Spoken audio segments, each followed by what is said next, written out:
আদি পুইলা কগুখা যে পার্টি সব সময় সহ সাংবিধানিক সমস্যার সমাধান কনস্টিটিউশনাল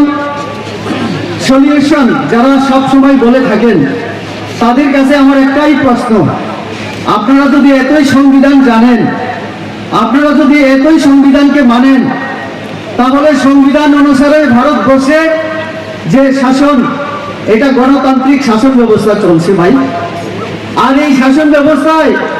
জনগণ যাকে পছন্দ করবে সেই পার্টিতে কাজ করবে, সেই পার্টির কর্মী হিসেবে কাজ করবে, তাতে কোনো সন্দেহ থাকার কথা না। তাহলে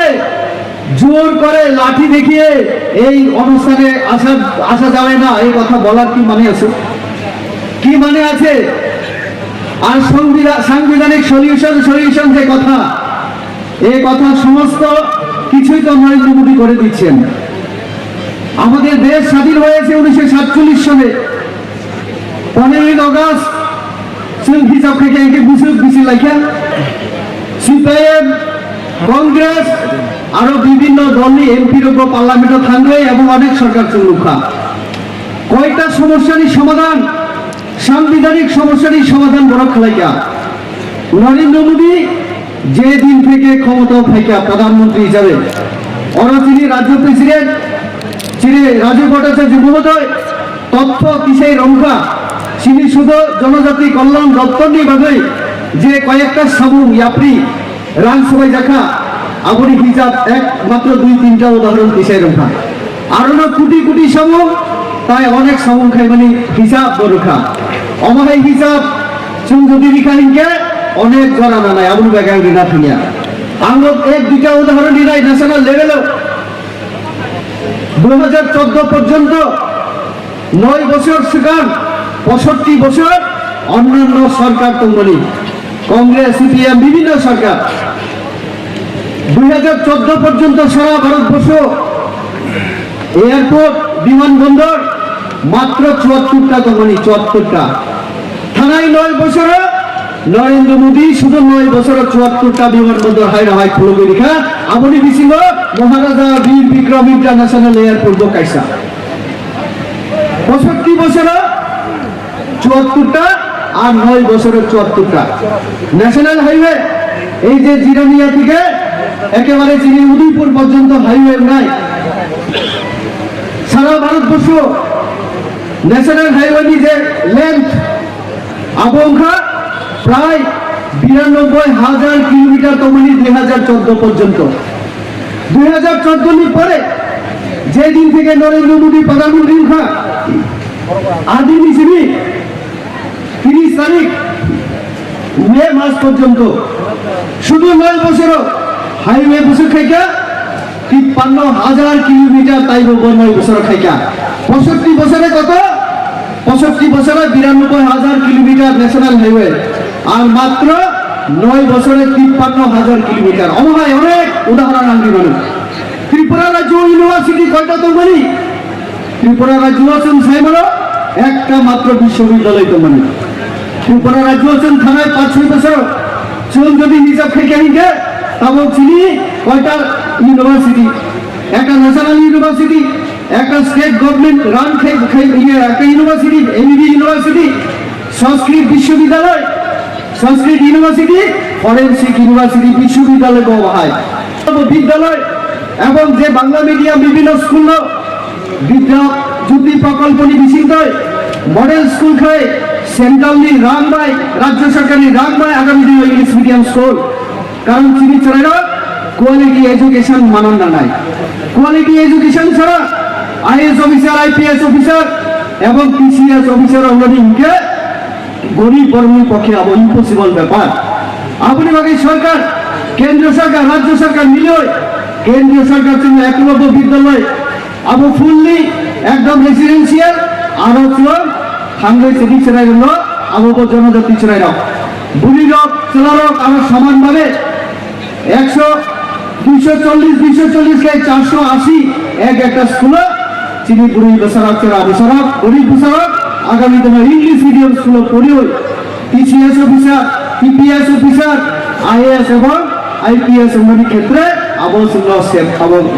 সমাচুরি নাই আমার আইএস কোচিং বিভাগে তিনি ট্রাইবেল ওয়েলফেয়ার ডিপার্টমেন্ট, রাজ্য সরকার দায়িত্ব দায়িত্ব জনজাতি বিভাগে। এই যে সমস্যাটির সমাধান অমর সাংবিধানিক সমস্যার সমাধান হলো দীর্ঘদিন তিনি দাবি করবেন, কিন্তু কোন সরকার এখনো এত গুরুত্ব নেই সামন্তাম দিয়া চিনি সরকার আগুনি বাগেও তাকলাই নরম মুখ্যনা চিনি যে ইস্তেহার নির্বাচন যে প্রতিশ্রুতিরও আরো বিভিন্ন ট্রাইবেল এলাকা জনজাতি এলাকাও ট্রাইবেল নতুন জেলা নতুন সব ডিভিশন খোলক বাড়ি স্কুল কলেজ অনেক সাকলাই খা আমাকে বিস্তারিত সারাথিয়া ট্রাইবেল কালচারাল একাডেমি কোনোদিন অবর বংশ যাইয়া তিনি রাজ্য সরকার আগামী দিনও খাইলাই চিনি হুকুমো ইতিহাস আবার মুঠাবে নরবে সব চিনি তিন প্রাসারিক পরিচিত চিন্তাইব বিশ্ব নীতি তিসের নাই নরক হিসাব খাইছি চিনি সরকার খাজানা পরে সেখান কয়জন ট্রাইবেল লিডার আবার যারা কালচারাল অ্যাক্টিভিস্ট নাই যারা আর্টিস্ট নাই যারা পোয়েট রাইটার সমাজে যারা বড় কয়জন রাষ্ট্রপতি ভবন মুখ্যরা চিনি সরকার ফেমিলি পরে চিনি জনজাতি নেতৃত্ব ও থাঙ্গা দল্লভ বেনিচন্দ্র জমাতিয়া সত্যরাম রিয়ান চিনি এনসি দেববর্মা চিনি আইপিপি খরচা প্রতিষ্ঠাতা চিনি সমাজ বিভাগে তাঞ্জার অনেক সময় বিনি অবদান বিভাগে লেখা ও তরুবালা বাই তরুবালা তাই ও 4-5-6 বছর আছেন কয়জন সম্মান মুখা ভারতের রাষ্ট্রপতি তো দ্রৌপদী মুর্মু জিত হলো তো অমর সাংবিধানিক যে অধিকার নিবাইয়া দিয়েছিল সাংবিধানিক অধিকারিয়া দেব চিনি মুখ্যমন্ত্রী তিসাই রমনানি চিনি যে কালচারাল একাডেমি খাইনি যে ঘোষণা অমর সাংবিধানিক অধিকার এবং ছিল সমাধান নিবাইয়া দেয় ককবর নতুন রাজনীতি খেলেনি নাই তো তখন ককবর চিনি এমপি ও রাজপুরি বানিব এমপি তিনবার কিন্তু দুঃখনী বিষয় বড় ককবর ছাই বলিয়া আর রেবতী ত্রিপুরা দেবী ককবর বাসন্তী মাইয়াকে আর মাঝে মধ্যে যত বড় বুঝি নিয়ে বলে বাংলা ভাই সাকাইকে সব রেবতী ত্রিপুরা ককবর মাইয়া দেয় এমন ভাবে তিনি কিসা ককবর ভাই বাংলা রক্ষা এবং একটু পরে কিসা বাংলা বইও শোনায় ককবর বিভাগের পার্লামেন্ট বুঝা হয় রেবতী ত্রিপুরা কক শাখা সিবিএসই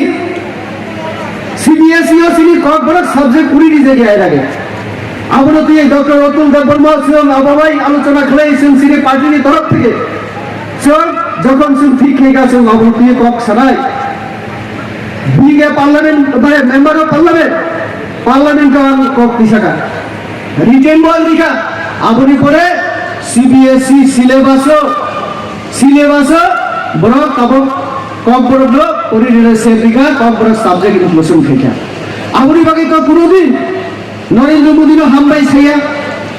অজারা পিপাসা সারের বড় তো পুরোদিন হামবাই দিয়া সে শ্রী মহারাজা বীর বিক্রম মুহূর্তে বিমানবন্দর যখন খাইকা আরো থাকবে বড় অনেক কিছু সামনে চেষ্টা খেয়ে রাজনীতি কিন্তু সে রাজনীতি খেলা থাইয়া তো আমার বাগিল ওরা যারা সাংবিধানিক সমস্যার সমাধান পিপাসা সহ বড় টুকরো সমস্যারই সমাধান খাইলে সে বড় প্রশ্ন খেলা বুঝব এডিসি নির্বাচন নিয়ে সময় বড় শাখা 10 তারিখ রেজাল্ট হবে 11 তারিখ গ্রেটার প্রিপারেন্ট হবে উনি তো আমার থেকে ভালোই সংবিধান জানেন কারণ রেবতী ত্রিপুরা নাকি সংবিধান জানে না তাহলে সংবিধান যারা জানেন তাদের কাছে আমার প্রশ্ন এখনো কেন আমরা গ্রেটার প্রিপারেন্ট পেলাম না কেন পাবে কারণ গ্রেটার প্রিপারেন্ট শব্দ এবারে যে নির্বাচন বিধানসভা নির্বাচনে গ্রেটার প্রিপারেন্ট শব্দকে তারা বিলীন করে দিয়েছে তাদের ইশারার মধ্যে গ্রেটার প্রিপারেন্ট দেওয়া হইল না তার আরো অনেক উদাহরণ আমি দিতে পারি এখন আর পিপাসা পার্টি এই পার্টি আর হইল না কি পার্টি এখন ওই নরেন্দ্র মোদী সবকা সাথ সবকা বিকাশ যে স্লোগান তাতে তারাও বিশ্বাস করতে শুরু করেছে এখানে বিদ্যুৎ দাস শুরুতে বলেছিলেন যে উনি যেভাবে শুরু করেছেন আমি বলবো বিদ্যুৎ দাও এক সময় ভেবেছিলেন হয়তো ওই খামসা ত্রিপ্রাসাদে গেলে অনেক কিছু করা যাবে বিদ্যুৎ দাও তারপরে চলে এলেন এবং তিনি নিজে ঘোষণা দিলেন যে ওই মাথাতে এখন লোডশেডিং চলছে লোডশেডিং অন্ধকার কারেন্ট চলে এসেছে বিজেপিতে এখন বিজেপি আলোকিত আর সেখানে অন্ধকার তার জন্য বিকাশ দাও বলেছেন আমাদের মতিয়া বাবু বলেছেন আর 1-2 মাসের মধ্যে তাদের মাথা তথা কিছু থাকবে না কেন থাকবে বলুন আগরতলা রামনগরের নিবাসী একজন শ্যামল বাবু ওই সুরমাতে গিয়ে দাঁড়িয়েছেন আগরতলা থেকে গিয়ে উনাকে নাকি 53 লক্ষ টাকা দিয়েছেন আমাদের এই প্রদ্যুৎ ভবন। মেরি দেববর্মা উনি তো ত্রিপ্রাজু আমাদের কম্পরকে ত্রিপ্রাসাদ গুরু, উনাকে নাকি 8 লক্ষ টাকা দিয়েছে। তো এখন তাদের মধ্যে বিভিন্ন ধরনের প্রশ্ন যে যদি ত্রিপ্রাসার জন্য কিছু করে আমাদের প্রদ্যুৎ বাবু, তাহলে মেরি দেববর্মা কেন 8 লক্ষ টাকা ইলেকশনের ফান্ড পায় আর ওই শ্যামল বাবু কেন 53 লক্ষ টাকা? এই প্রশ্নের উত্তরে প্রদ্যুৎ বাবুর কাছে নাই।